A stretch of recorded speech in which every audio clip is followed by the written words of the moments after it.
Come and listen to my story about a man named Jed, a poor mountaineer, barely kept his family fed. And then one day he was shooting at some food, and up through the ground come a bubbling crude. Oil, that is, black gold, Texas tea. Well, the first thing you know, old Jed's a millionaire. Kinfolk said, Jed, move away from there. Said, California is the place you ought to be. So they loaded up the truck and they moved to Beverly Hills, that is, swimming pools, movie stars, the Beverly Hillbillies.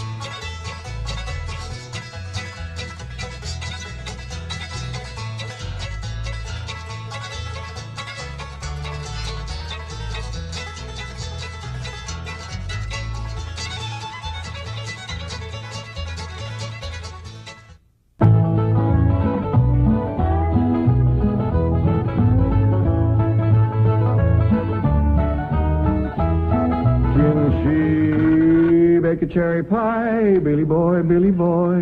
Can she bake a cherry pie? Charmin' Billy. She can bake a cherry pie, quick as a cat can wink her eye. She's a young thing and cannot leave her mother.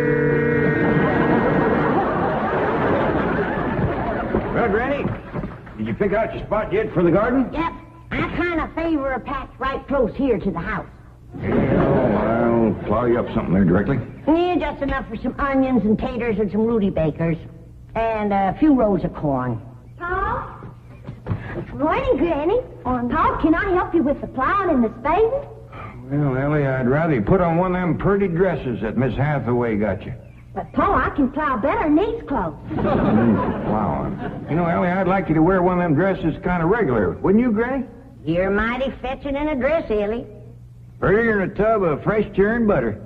Paul, if I go to wearing them dresses, Jethro will make fun of me.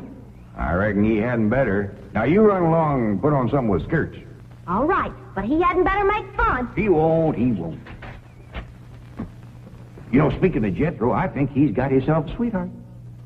The banker's secretary? That's right. They was out together last night. What'd they do? Well, I don't rightly know for sure, but it was something to do with bowls. All you do with bowls is eat. Well, I reckon that's what it was then. She said she was going to take him bowling. You know, Jed, I kind of like that Miss Hathaway. Yeah, I think she kind of likes us, too. Oh, those marvelous Clampetts. Those simple, rugged mountain people. The more I see of them, the more I am impressed. Yes, now Never have I observed such strength of body, mind, and character. Yes, now They stand like bold hills in the pebble-strewn landscape of Beverly Hills. Like mighty oaks among bushes. Like quiet. Now, like I admire them, too.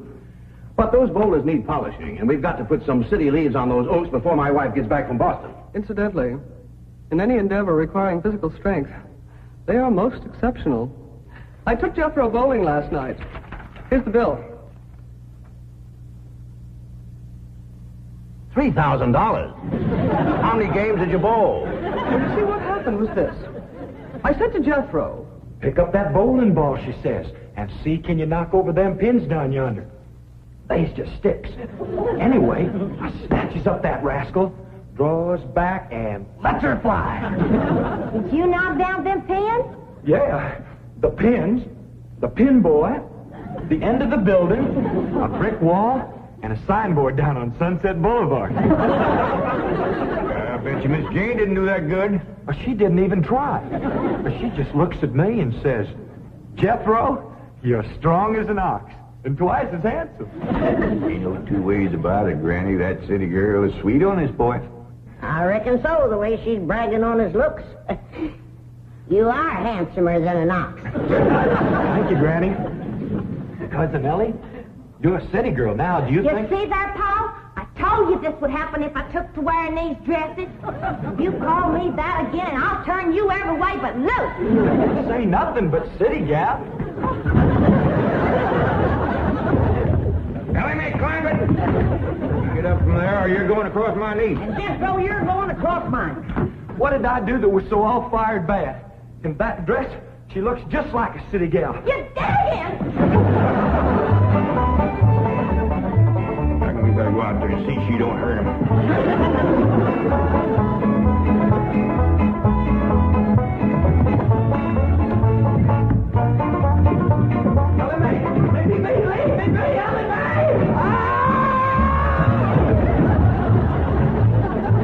Jethro, now that we living in the city, you got to learn to use the steps. You'll be happy to know that I'm making splendid progress with Ellie Mae. She's turning into quite a lady. Fine. But it's Jed, Granny, and Jethro we've got to work on. Clothes, manners, the works. What have you done about servants? That's the problem, Chief. They're basically opposed to the whole idea of able-bodied people letting others do their work for them. Well, that's a refreshing attitude. But we've got to get a skeleton staff in there somehow. A combination butler and valet with Jed and Jethro. Who help them assemble a wardrobe, teach them how to... Ravenswood. Your butler? Oh, he's never been my butler. Came with my wife like an overweight dowry. Been in her family for years. And with Margaret in Boston, I can certainly spare him, plus her upstairs girl, Marie. I doubt if you can sell Mr. Clampett on the idea of servants. Get him on the phone. I'll make him think he's doing me a favor by taking him off my hands for a while. Right, Chief? She hadn't ought to throw me down on my head like that.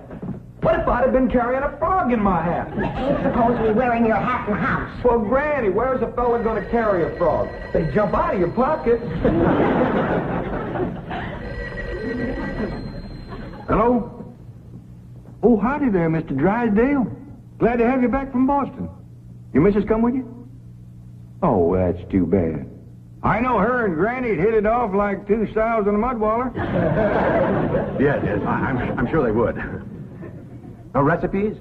No, my wife doesn't do much cooking. No, I doubt if she ever made grits and hog jows. Well, how about mustard greens and possum belly? No fooling. Pone and squirrel shank? Boiled chicken hog. Well, say, she don't do much cooking, does she? No. Well, the reason I called Mr. Clampett is I have a butler. Well, he really belongs to my wife's family, but he's been with us ever since we were married. And I was wondering if you'd let him come and stay with you for a while. You mean board with us? Well, I guess you could call it that. Who's going to board with us? Just a minute. Some kin of Miss Drysdale named Butler. Why, we be just... That's that no good fat rascal that wouldn't let Ellie and me in to help Miss Drysdale when she was sobering up. Hello? Granny was talking at me, but she's done now. Oh, no, she ain't. Just a minute. Granny, let me hear the man out, and then we can talk it over. Yes, sir, Mr. Drysdale, I'm a-listening now. Well, in addition to Ravenswood, he's the butler, you can also have my wife's upstairs girl, Marie. Margaret may be away for some time, and I have absolutely no use for him. Well, I sure would like to oblige. Me and Granny will talk it over, and I'll call you. Oh, thank you. You'll be doing me a great favor. I was glad to help out when I can.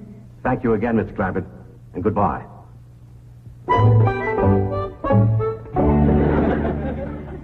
Is somebody coming to live with us, Uncle Jed? Maybe, Jethro, maybe. Why don't you go out and make up with your cousin Ellie? Okay, Uncle Jed. All right, Jed, let's have it. We going to board that butler fella?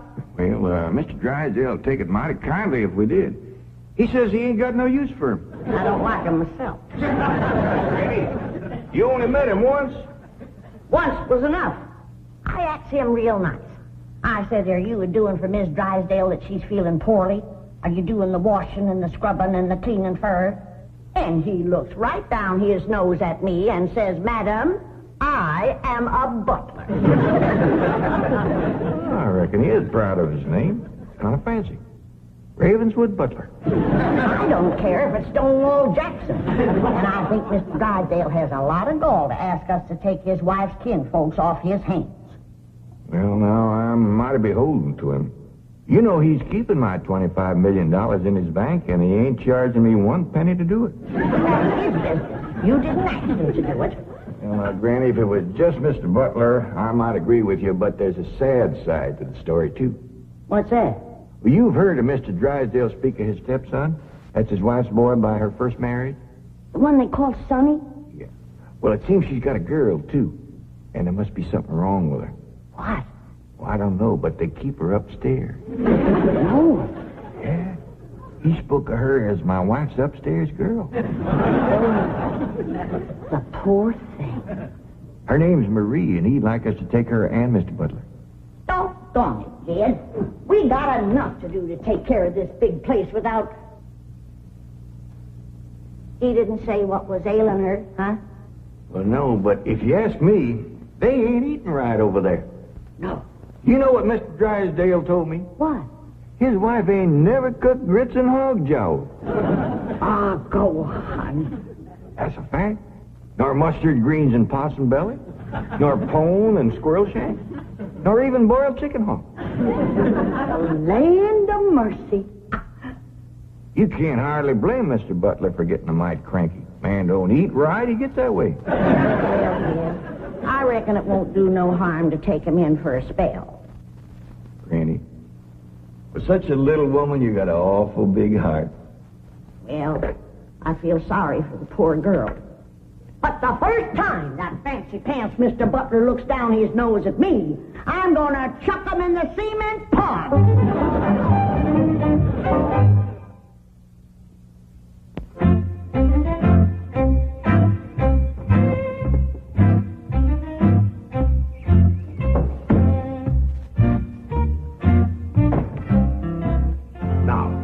I'm doubling your salaries for the length of time you stay at the Clampett home.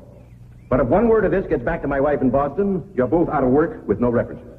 Actually, you will find the Clampetts to be basically fine people. All they need is a little polish. Polish. They need sandblasting. However, I think Miss Hathaway's plan may overcome their initial resentment of wearing city clothes. Yes, I think I have devised rather a clever strategy. To put it briefly and succinctly, my strategy is as follows. I shall propose to the Clampetts that they sit for a family portrait. As you know, my hobby is painting. Now, I shall suggest to the Clampetts that their attire match their background, which is, of course, their beautiful mansion. They will no doubt see the logic of my didactic approach, accede to my wishes, don suitable raiment, and, once they have seen themselves thus attired, take... We're in. Let's go. We forgot to dust the stair rail. I'll do it, Granny.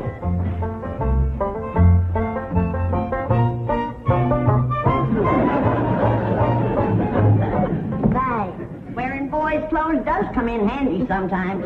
Hi, Ginger Granny. I think we got her all spick and span for the company. They ain't a speck of dirt no place. Can I go swimming now? Me too? As soon as we help Granny clean up the kitchen.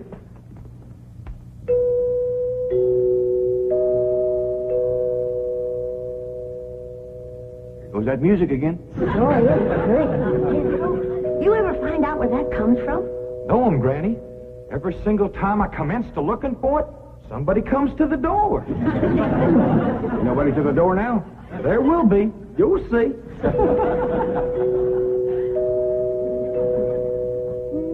Doggies, that's nice. Don't pitch in and see can we find it. You're wasting your time. I'm a-telling you. Before you can find it, somebody will come to the door. There, you see? Happens every time. Now remember, Ravenswood, I'm counting on you. Don't fail me. You have my word, sir. I've been butler and valet since boyhood, as was my father before me and his father before him. And I've yet to meet the man or woman who posed a social problem too difficult for me to handle. That's the spirit. Howdy there. Remember me, Mr. Butler? No! Ravenswood, come back! You gave your word! Come back, you coward! Come back here! I'll cut off your fringe benefits!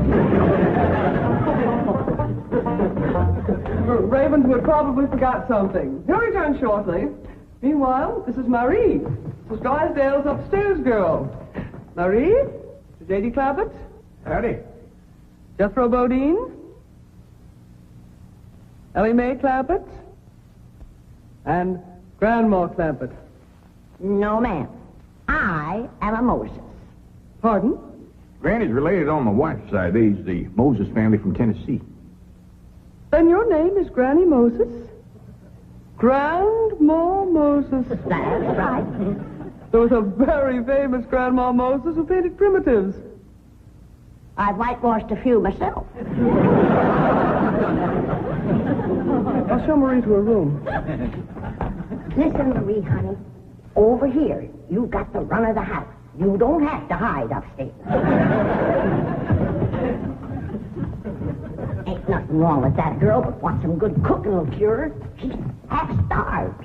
Poor thing is so weak her knees keeps a buckling on her. She's kind of pretty, though, for a skinny girl.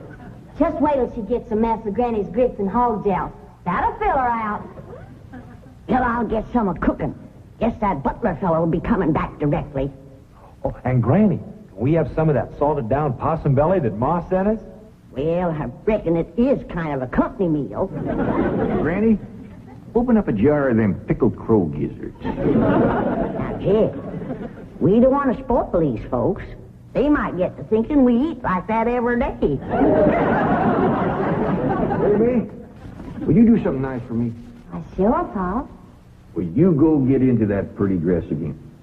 Oh, Pa, Jethro will make fun of me. No, I won't, Ellen May. Cross my heart. Why, That's my darling. Thank you. And then you be real nice to Marie. She's had a bad life. I'll be nice to her. She's pretty. Let's all be nice. heck, Pa, I wanted to go swimming. Now I gotta go put on an old dress. Cousin Ellie, you look awful pretty in a dress. Honest you do. Do I look pretty in that there city girl? You look prettier than that there city girl. That did it. Come on and fight. There's nothing to be afraid of, Raven. The fact that they're big and strong doesn't mean they're violent. Elephants can be gentle. Now, Ravenswood, your appearances deceive you. Oh, Benny. Oh, I do admit on the surface they do seem a bit rough, even cruel. But I assure you underneath they are placid, kindly, and gentle. You'll see. You shouldn't have called me a city girl. May, leave me alone, please, City girl.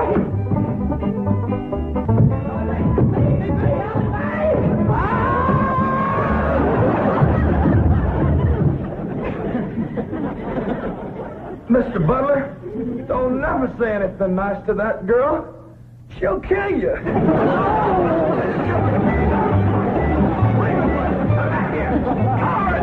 Come back! You promised! I found her, Granny, when Mr. Drysdale said he didn't have no use for Mr. Butler. He sure wasn't fooling. I just seen him cut through the brush chasing him with a stick. Mr. Butler gets sassy with me, I'll chase him with more than a stick. Dad, Ellie throwed me down on my head again. If she don't stop that, I'm going to get a headache. Stop riling her, Jethro. But golly, all I said was she's pretty. That ain't no call to bust a fella's head. How's it doing? Oh, howdy, Marie. Hi, Marie. Are you hungry, darling? No, madam. I'm whopping up something here that'll just set your mouth to watering. Put some strength in your limbs, too. Tell her what it is, Granny. A great big mess of grits and hog jowls. And salted down possum belly. Cold pickled crow gizzards. How you like that? Don't tell me that child ain't hungry. Why, she's ready to drop in her tracks. Set her at the table and I'll dish up a mess. No, please. I only came in to bring you a message from Miss Hathaway. She's preparing to paint the family portrait, and she wishes to know if you all will sit for her. May I tell her that you will sit for her? Well, yeah, I reckon we'll do that. Merci.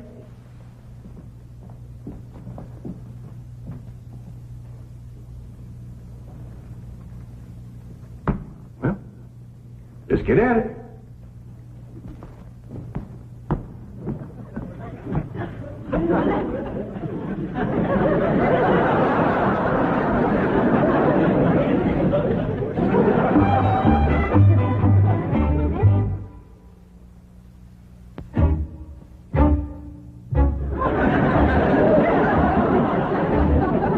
It's all right to talk while we're sitting. Yeah, I reckon. Found out something about Marie.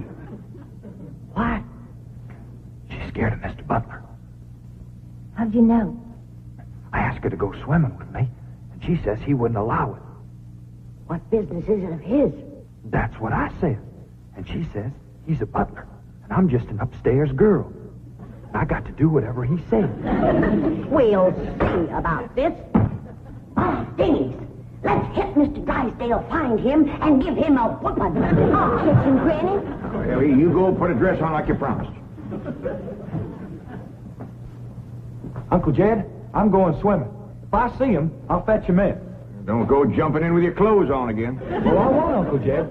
Miss Hathaway, she gave me a present last night. She says it's something special for her to go swimming in. What'd she give you? Oh, pair of trunks. You go swimming in the cement pond.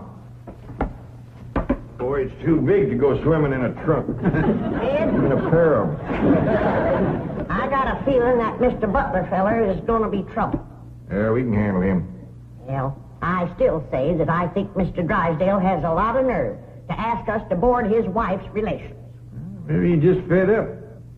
Man can get awful tired of having his wife's kin underfoot all the time.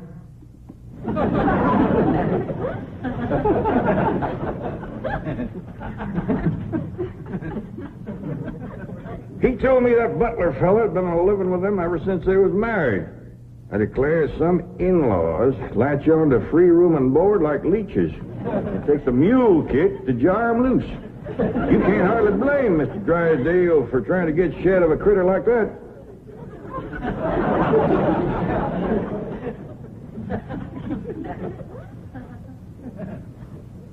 Is that the way you feel? You bet it is. I'll see how fast I can get packed. I'll get out from underfoot just as quick as I can. No, Jeff. I know when I'm not wanted. It don't take no mule kick to get shed of me. Darnation, Granny, well, I wasn't talking about you. We couldn't get along without you. No, Jeff. I'm just a burdensome old woman. No good to nobody.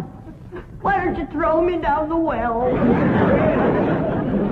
Go ahead, pick me up, carry me out to the well, and throw me in. Stop talking like that. Uncle Jed! Uncle Jed! Up there! I caught him. Mr. Drysdale, he gave out, but I caught this fat little rascal. What are you doing? You going to whip me, Granny? No, Jethro, I'm going to get thrown down the well. Why don't you throw us both down the well together? But there's no good leeching both. Mr. Butler, I'm sorry Jethro got mighty rough with you. He don't mean no harm. He's just an overgrown boy. Now, we's all mighty pleasure to have you come and stay with us, and as long as you behave yourself, won't be no trouble. Oh, I'm Jed Clampett. Sir. This here's Granny. I reckon you and Jethro done met. Yeah. Sir. Oh, and this here's my daughter, Ellie Mae. Enchantée, mademoiselle. Vous êtes très belle, très charmant, très ravissant. Don't you dare use them kind of words to a lady. What do you say, Granny? I ain't sure, but it sounded dirty. If your daughter was pretty and charming, oh, you're so different from all the others. You're like a beautiful city girl. He had not have said that. Oh, Mary, Oui, Miss Jane. didn't you say the Clampetts had agreed to sit for their portrait? They said they would do it. What is it? I believe it to be self-preservation, madam. No!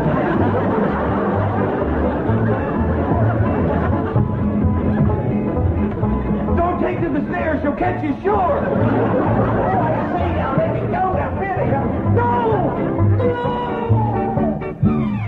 Sounds like Ellie got him. Afraid so. Somebody please tell me what is transpiring in Dead. Ellie throwed him all right, but I caught him before he hit the floor. So here you are. Well, now, everything seems to be fine. You see, Ravenswood, didn't I tell you the Clampetts were kindly, gentle people? Yes, sir. Thank you, sir.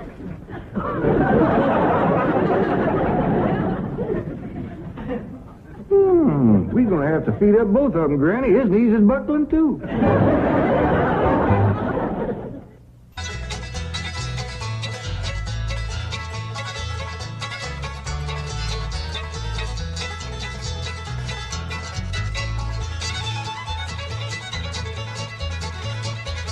Well, now it's time to say goodbye to Jed and all his kin. And they would like to thank you folks for kindly dropping in. You're all invited back next week to this locality to have a heaping helping of their hospitality. Hillbillies.